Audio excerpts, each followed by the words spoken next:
Well, there we are today. We're in downtown Gatlinburg fishing the Little Pigeon River, which comes out of the National Park, Great Smoky Mountains, sweeps all the way through town for about 3 or 4 miles. And this stream, the city stocks it, and they put some nice sized trout in here too. Rainbows primarily. Every now and then you might see a brook, or if you do, it's a native, or you may see a brown trout, which also would be a native. What I've got here today, I'm fishing in tandem.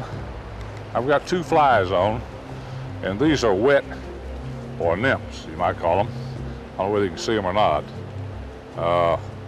This one is my lead one, and below it I have another one. These are weighted, so they get down pretty deep. They should, hopefully, I get down all the way to the bottom, because trout are bottom feeders primarily, particularly rainbows, and the rainbows are spawning.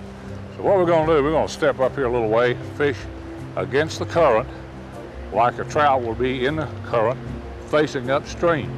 So you put this hopefully up above his head, comes down through, it looks like some natural food, and hopefully he will eat it.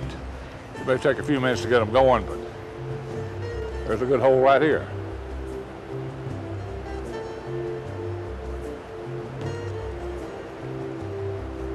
Now Thursdays, today is Thursday, that's the day they stock. And you're not supposed to fish on Thursday.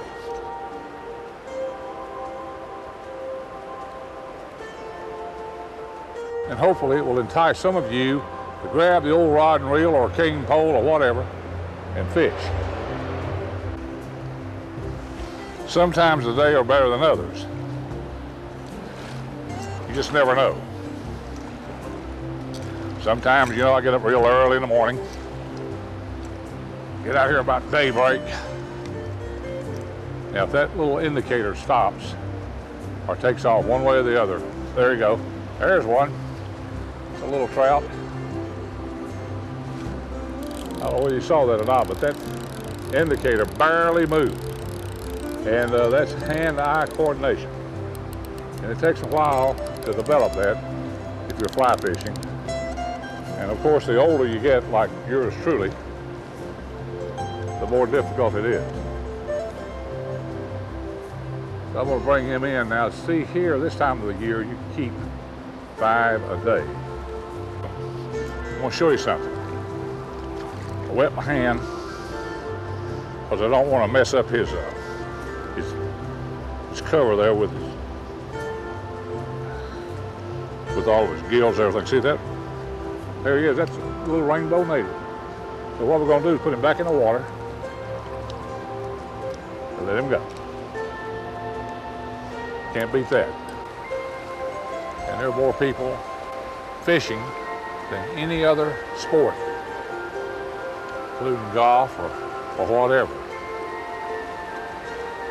Okay, hit that thing. Come on.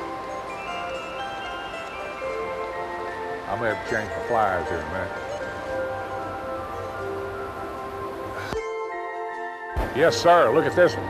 Now, this is a nice trout. Guarantee you, they got off. I hope our director and producer got a shot of that one. I mean, that was a nice rainbow. And I was going to release him anyways. He jumped over there again. I'm going to have to try to see if I can get him hooked back on here. Now, wild trout, if you get one like that and you lose him, chances are he's not going to hit again, but a stock trout will, a lot of times. Boy, I hate to lose that trout. That was a nice one. Woo, dog.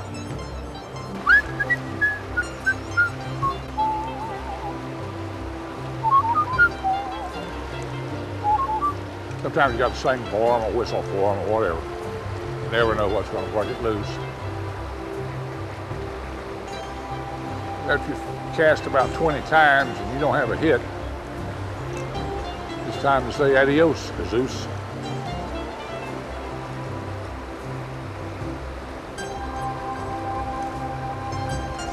Yep, we're in. And you never know, could hit one while I'm reeling it in.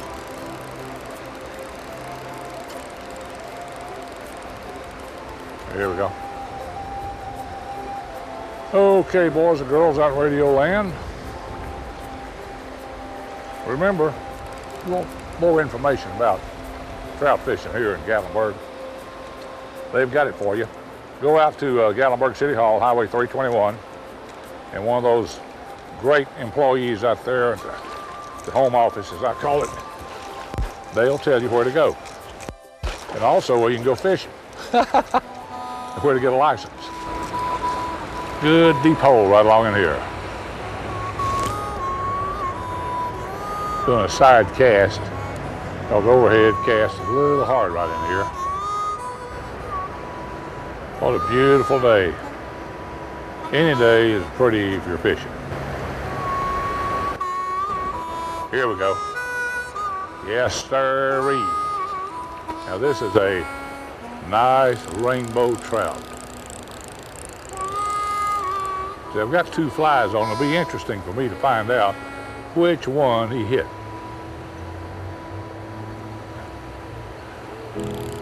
Yeah, that's a beauty.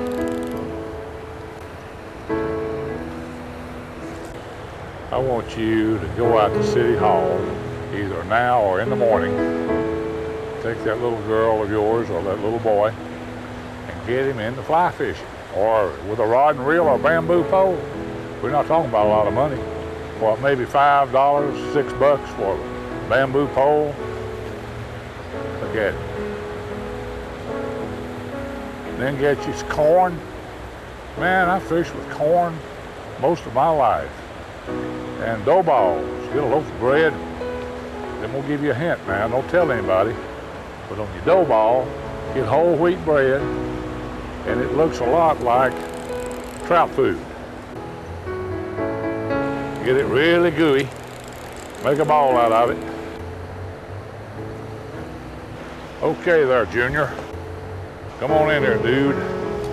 Now what we're gonna do here, look at the color on it. That is a beautiful trout. Look at it. Woohoo! Man! I'm gonna take these forceps. See what I've done here?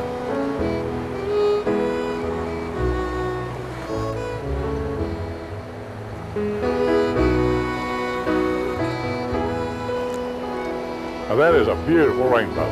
They're spawning right now, so the colors can get pretty brilliant this time of year. Let's put it in water so somebody else will have an opportunity, like I did, to catch him. Okay, Buster, take off. There he goes. There's a brochure. Tells you all about trout fishing in Gatlinburg, Tennessee on the Pigeon River. That's where we are. Go out to Gatlinburg City Hall. They'll give you one of these. They'll tell you how old, the different age brackets, where the children's stream is, how much it costs you to fish for one day, 1 week, or for the rest of your life. You'll enjoy it. There he is. Let her rip. Come on back home, baby.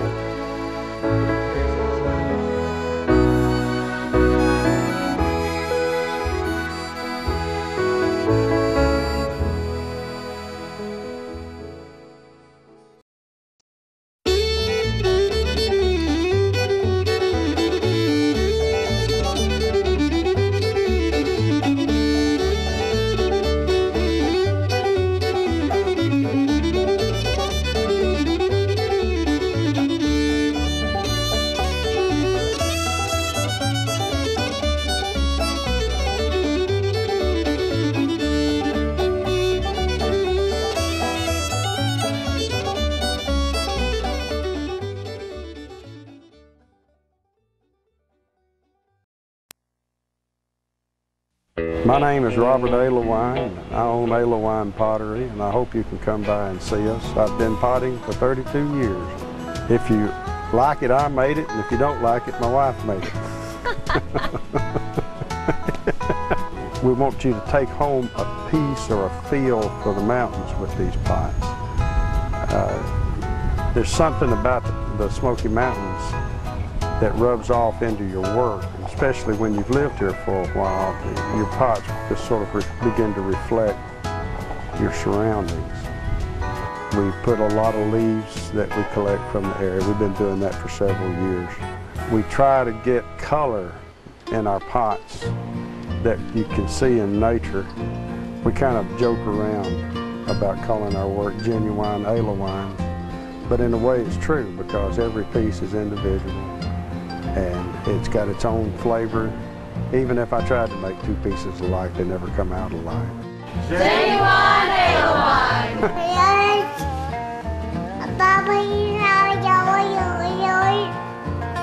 I didn't tell her what to say. The directions to alewine pottery are very simple.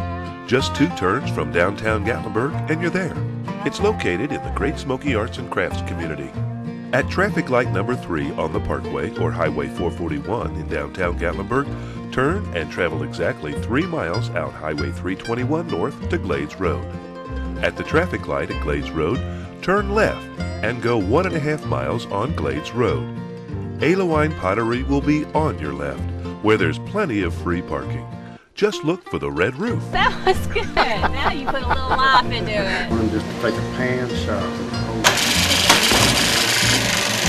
Am I looking at him? Do I look at you? Always look at me, dear. Yeah. Looks like my granddad. Hi, folks. You know, every day we have people call us that are having a hard time finding our shop. And we are in kind of a hidden spot in the county.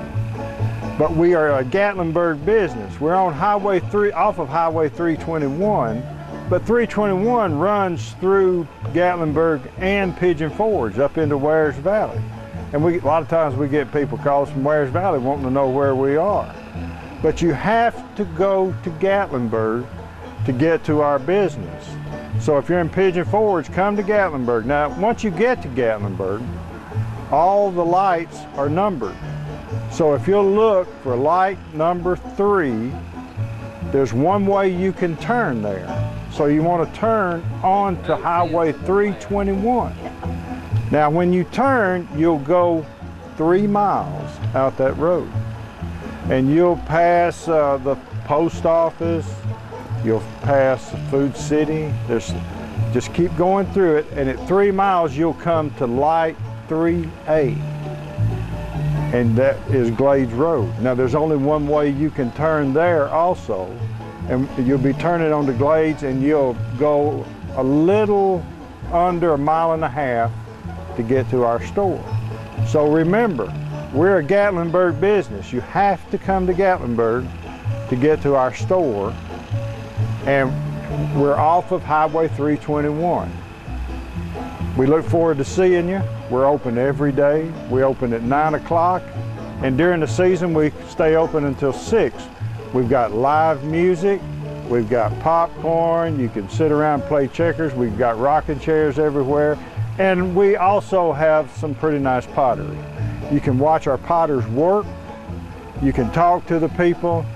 Just come out and spend some time with us. I think it'll be worth your trip. Good to see you.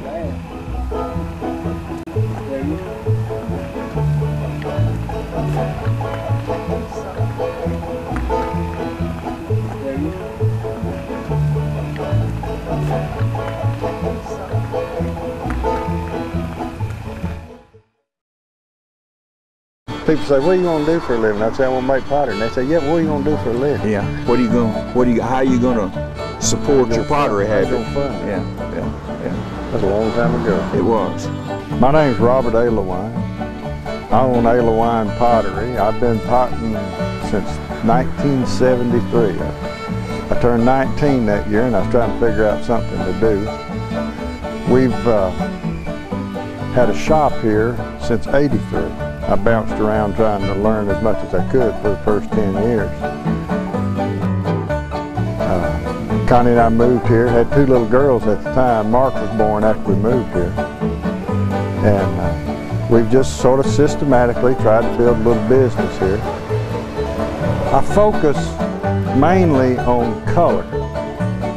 I try to make a simple shape and one that we put a lot of leaves into our pottery, a lot of nature symbols, a lot of pictures that would remind you of the mountains, we carve a lot of things. We carve cabins, we'll carve grist mills, we carve churches, back up in the woods, seen a lot of trees, things that make you remind yourself of the mountains. And I spend a lot of time focused on color. I always figured I had about 60 to 70% control of a pot, but then when we put the glaze on it, it just does whatever it does.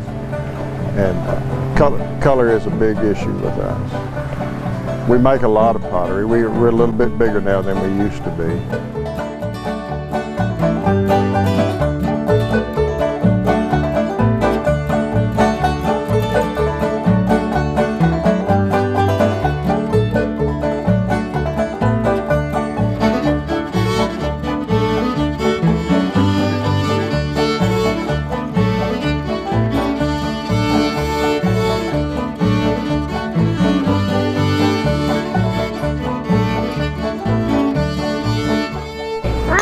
Amazing.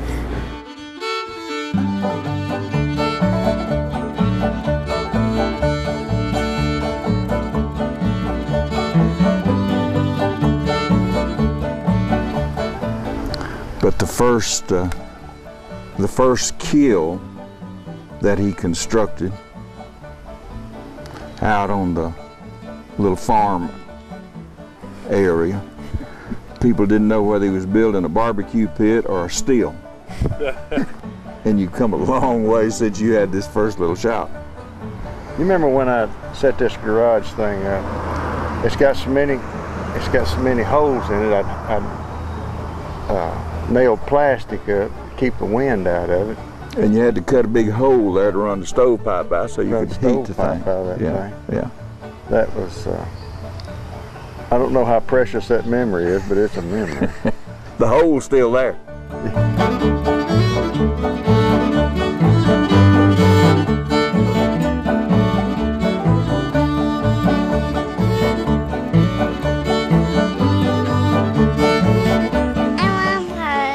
Say Gatlinburg. Gatlinburg.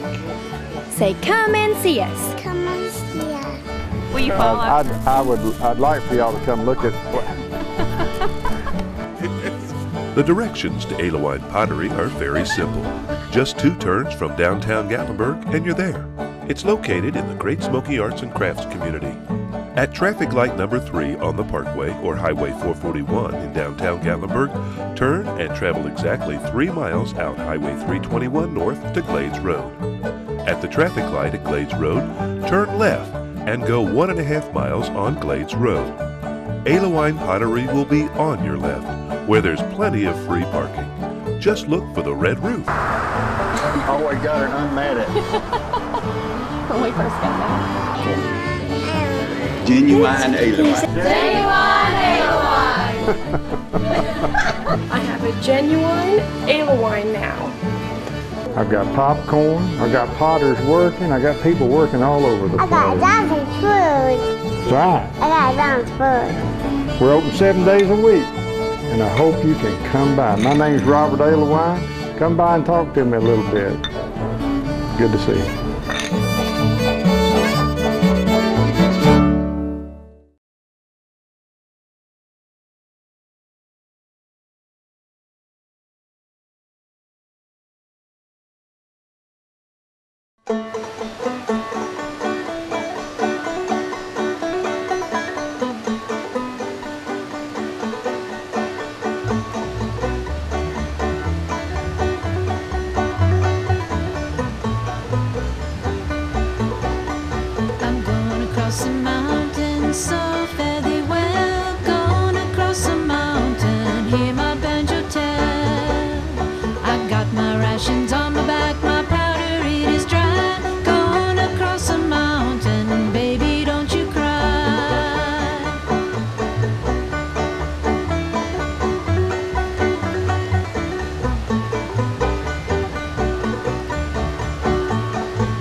live so far apart that we rarely see more of one another than the blue smoke of each other's chimneys, are never at ease without the feel of the forest on every side.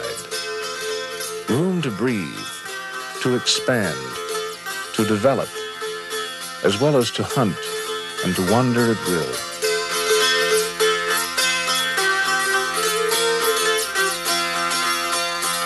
The nature of the mountaineer demands that he have solitude for the unhampered growth of his personality. Wing room for his eagle heart. No one can understand the attitude of our Highlanders toward the rest of the earth until he realizes their amazing isolation from all that lies beyond the blue, hazy skyline of their mountains.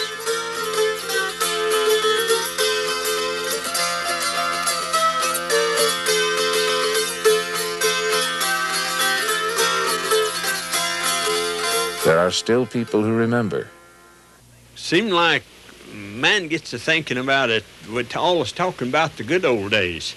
And you've heard the expression, we live back in the good old days. Well, that's right. It may be good old days 100 years from now. I don't know, looking now. But it ain't nothing like it used to be when I was a boy. Although we did hit it hard. You talk about money. Money is just about something that you didn't have. We had to work. We all depended on wood, too, up there. And there was no coal, there was no oil, there was nothing except firewood, you might say. So if a person got sick with the flu or got sick with something that he couldn't do his own wood getting, then we would all gather up and get him wood up, maybe enough to do him a week or so. Maybe in that time we'd hope that he would be out. Then when we'd come to our farming, we find that help one another with the crops. Then maybe if it's us, why, they would come with their horses and come with their plows and hoes. To be a boy in Greenbrier, I didn't know at that time, but I was born and raised up till I was 15 years old in the most beautiful place in the world to me, but I didn't know it at that time. But I realize it now and have for the last few years. When I had to move out of this park, I had a grudge, you know, for some time. But then I got over that when my eyes begin to be opened. I begin to wake up then to the beauty of the Great Smoky Mountain National Park that was once my home, and now I still cherish it as the grandest place on earth.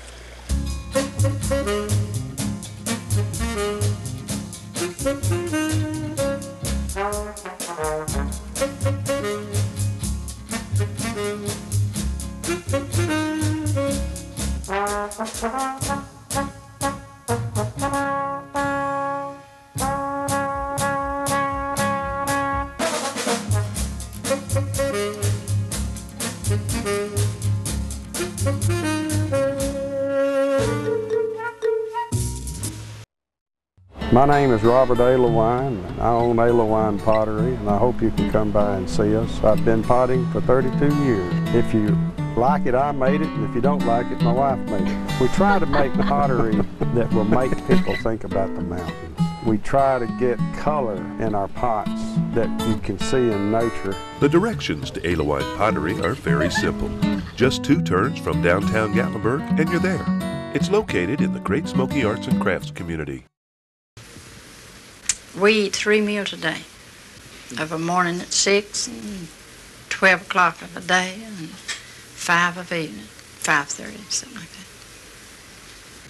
I can do it on the fireplace where I can't do it on an electric stove, for I don't even know how to operate one.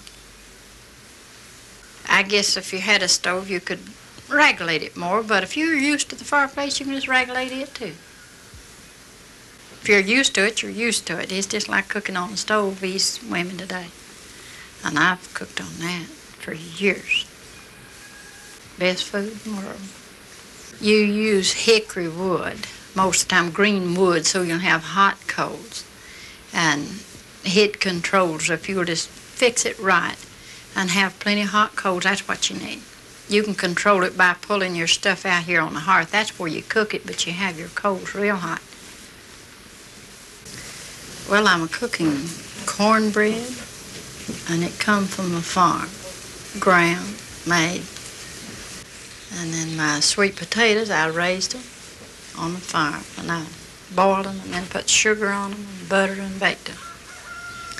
And my dumplings, I go raise the hen and cut her head off with an axe, pick the feathers off and swings the hairs off, put her in the pot and boiled her. Then I dropped my dumplings in. I made my dough, rolled it out, cut it in pieces and dropped them in. And my beans, I raise them in the garden, bring them out, string them, hang them on the wall and dry them. Then I soak them overnight and take my fat back meat, which we raise, and put them in the pot, and I boil them about 4 hours or till they get tender. So then I have hominy, which we grow the corn, and I take the drip lye out of the ashes I burn in my stove and skin these skins off. It takes several washings. And when I get that done, then I can it or what for the winter. I guess he'd run me off if I didn't have beans about every day. Beans or, he don't like peas too good. So I'll just have to say we have to have beans about every day. Beans and potatoes is the main thing on the farm. If you ain't got that, why, you might have trouble. So then I have fruit cake, which I bake by my old recipe I always used. Gingerbread and dried apples that I dry myself on the farm. All of it's fixed there. I raise the pickles in the garden, bring them in, onions and cucumbers, pepper. And I slice them, put a cup of sugar and a cup of vinegar, and just bring them to a boil. Then they're ready. Only things I have to buy from the store is coffee, salt, and sugar, spices sometimes. I go to the mountain and dig my herbs, what I don't grow in the little patches. I grow golden seal, and the other just grows up in the holler, and I go get it. That's one thing, we've always had good stomachs. I think it's reason because we've been on the farm and raised it on the farm and cooked it and eat it there. I really think it's healthier that way. They never fail to eat. Everything is put on the table and nothing hurts him. Don't have to be a bit particular how you cook anything. Only just keep plenty of it cooked, especially cake. He eats his cake every time he comes through the kitchen. We have meat 3 times a day, most of the time.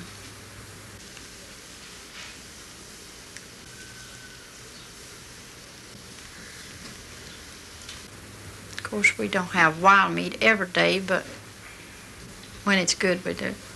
We have groundhog and squirrel and rabbit and pheasant and partridge or quail, whatever they call them, fish. Well, we never did have too much bear meat. We have a rest more of deer meat, but the bears somehow runs too fast. It's real good, bear meat is awfully good. Now, groundhogs, you get them out of they go to eating roasting your corn in the fall. In the spring, they're not good because they eat too much green stuff. I have people to come to my house to get me to can for them, cook for them, and you can't learn them how. That's what gets me. They just don't want to learn, I guess. They just want you to do it for them. Some people you can learn how to do things, which I'd love to, and can, but people these days just don't seem to care. Or something, I don't know why. They think it's too much, I think, now. The young people would rather just go to the store and buy something, make a sandwich, than to get out there in the garden and pick it. And I've had a lot of people that I've made garden stuff and offered to give to, and they would not put it up. They just, I don't know, people are growing up today ain't interested like the old people was. They don't want to do it. I don't think I'd like what they do. They might not like what I do.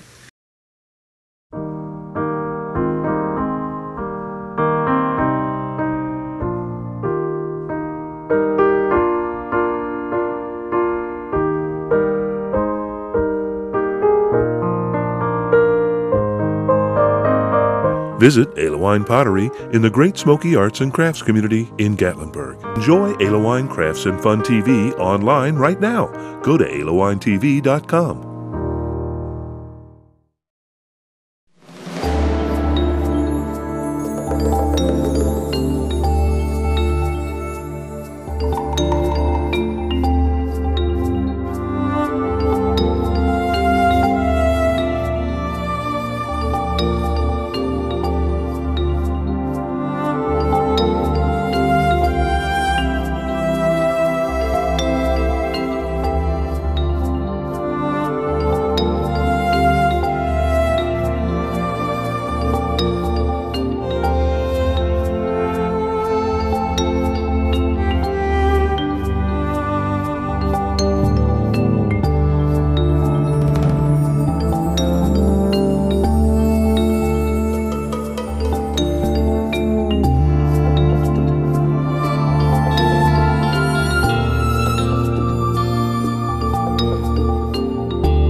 Hi folks.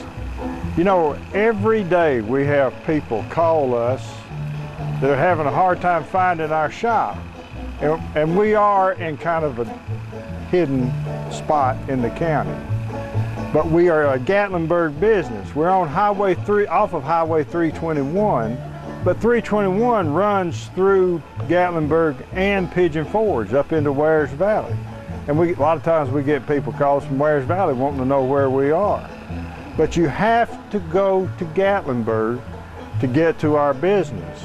So if you're in Pigeon Forge, come to Gatlinburg. Now, once you get to Gatlinburg, all the lights are numbered. So if you'll look for light number 3, there's one way you can turn there. So you want to turn onto Highway 321.